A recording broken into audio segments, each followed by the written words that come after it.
Hey y'all, it's Laura. Welcome back to another Coco Vanilla Studio video. This time we are diving into an older collection called Love Always. And I can always tell the older collections from the newer ones on sight simply because of the color schemes. I've noticed that Zoe has trended toward a more open color palette as she's gone along in her business, and the older ones have a more limited color palette, like this one, which has shades of teal and multiple shades of pink, and then we get gray to black in the kind of neutral territory. So we have several shades of gray, dark gray, kind of that charcoal rather than black. It's not quite a solid black. It's more like a dark, dark gray. And that's pretty much it for the color palette on this collection. Now, I did bring in this darker shade of rose here at the very back with the little florals on it, the kind of tone on tone color. And I believe that one came from Unforgettable because I needed a little bit more depth in this particular layout. I wanted that brighter pink. And that is because my photos have a little pop of that color in my daughter's gloves, and I thought it would help the photos tie in a little better to the collection. So I did bring in one piece that wasn't part of Love Always, but it works really well and it's the right tone because it's the same creator, same manufacturer. And so we have a little kind of bounce between collections here, just in that aspect. But the rest of it is from Love Always, which is a little bit of stash busting on my part. I absolutely am trying to use up some of my older collections this year. That is one of my goals, my scrappy goals for the year, is to use up some older collections. And this one in particular really popped out to me. I love this collection. I think I may do some of my old wedding photos with this collection because the color scheme is perfect. My wedding colors were pink and silver, and so that works out really, really well with this collection. But for some snow photos, I thought would be stepping outside of the theme of this collection, which is very love themed. Calling it all Love Always and not having it love themed would be a little weird. So it does fit within the name perfectly, and I think it'll work really well for wedding photos. But I want to challenge myself with collections fairly regularly to step outside of the theme and see what I can make happen. What sort of magic can I make happen with especially Coco Vanilla products, because a lot of these collections are just super versatile. They're really usable on a lot of different types of photos and types of layouts. There's a lot of simple generic shapes like florals and stars and hearts and circles that are usable for just about any photos. And then you have, of course, lots of different little banners and arrows and things that, again, you can just use on everything. I just find these collections so versatile. That's why they become my favorites, because I can do snow layout and then a wedding layout and potentially a baby layout, all with the same collection, and not feel like I'm having to rely fully on my punches or having to go into my stash for a bunch of other bits and pieces just to make it work. I can literally just use the original collection. Now, when I was creating this particular layout, I decided to dip into the chipboard, and there are some beautiful frames in this collection, and I'm a huge, huge fan of frames, and so I absolutely reached for those first, and decided to create this kind of a collaged background using frames. And once I got those frames out of the packaging, I backed them with some of the patterned papers to bring in those pops of color that I love about this collection. I even backed my smallest frame with a cut apart piece to create a title block, and then went from there. So stair stepping my frames right to left all the way down really helps to give this layout some movement. So it kind of guides your eye from the top to the bottom. Another way that I'm doing that is with my photos. So my photos lead your eye from the top to the bottom. Human beings, we do tend to start at the top of the page when we are approaching a book, approaching an image. We tend to start at the top of the page. And so I like to use that to my advantage in my designing and carry the design down vertically or from left to right.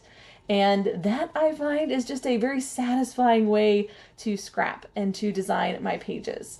Now, this particular layout, I am scrapping snowball making. And in this case, my daughter had found some lingering snow kind of chilling on the trampoline at our old house. and was scooping it up, gonna make some snowballs because the rest of the snow had melted. And so this was just a fun little moment of her discovery and excitement at finding some snow when she thought it was gone. And it's just a little everyday moment that I wanted to include in her album. Now for this layout, I am kind of piecing in little bits and embellishments in interesting places, filling in gaps. So as you'll notice on this top right side of the layout, we have a very small stair step around that photo. So the piece to the left of the top photo, the piece at the bottom of the top photo are pretty close to where the photo is in both vertical and horizontal design. There's not a big stair step there like there is on the other side. And so I'm going to focus most of my embellishing on that right side and kind of adding a bit of whimsy and fun through some rounded elements like some florals and these little banners, which are rounded edges at the bottom, and also create that stair step design at the bottom underneath of the title block with these banners. So you can kind of play around with the mirroring concept of stair steps on the left side with your embellishments on the right side. And that's really what I was aiming for with this layout. Now, I do go a little crazy with the embellishments. As you can see in my embellishment tray here to the left, I have the die cut pack and then I have the cut aparts down at the bottom, because even in this early collection, Zoe was giving us so many fun little embellishment pieces in the cut apart, which I love. I love when companies do that. It's just so helpful when they include those little bits and pieces that you can just cut out and use. And while not everybody is interested in fussy cutting out their embellishments, I certainly am. I cut out embellishments all of the time, and fussy cutting is kind of a separate hobby for me because I enjoy it and find it very relaxing just when I'm watching YouTube or playing around with an audiobook, catching up on my reading list. Then I absolutely have a blast with the fussy cutting. I think she does a pretty good job of balancing out 3x4 cards and also embellishments and borders and all of that bits and pieces, and sometimes even word phrases, which is a nice little bonus as well. But overall, I would love to see more of that in the scrappy world. Now, finishing this one up with some lovely little tiny embellishments, what I call my scattering. And I'm using some little tiny butterflies at 3 levels on this layout to kind of keep it cohesive. I'll be adding one at the top right. I have one on my little title block in the center, and then one down at the bottom as well, which creates a little bit of cohesion of the theme there, and also adds just the tiniest little additional details to the layout that I think really make a big difference on the overall design. I think you need to have a range of embellishment sizes from the larger frames to the medium-sized florals to the teeny tiny little butterflies. I think it helps to add a little more depth and more interest onto my scrapbook pages, and so you'll almost always see me use that range in all of my pages. Now, I am fussing around with a lovely little floral here at the bottom, and finally decided to go with something very simple instead of the larger floral that I had used. And when I was playing with that, I sat back, looked at the overall layout, and realized, nope, I really think I need to make this one a centered layout, because initially I was thinking of adding either a large title to the right side or a big panel of journaling to the right side. But as I went along with this layout, I decided that that was going to be a little bit too much on this page. There was so much going on already. It really didn't need a big panel of either journaling or a title on the right side. Not to mention, I didn't have a ton to say about these particular photos. This was just kind of a random everyday moment that I wanted to capture, thought was really fun, and kind of showcases my daughter's exploratory nature, if you will. And so I was really excited to include all of these beautiful photos onto one page. Most of my layouts are multi-photo, and this is one of those ones that I think really captures the moment rather than, say, a whole day.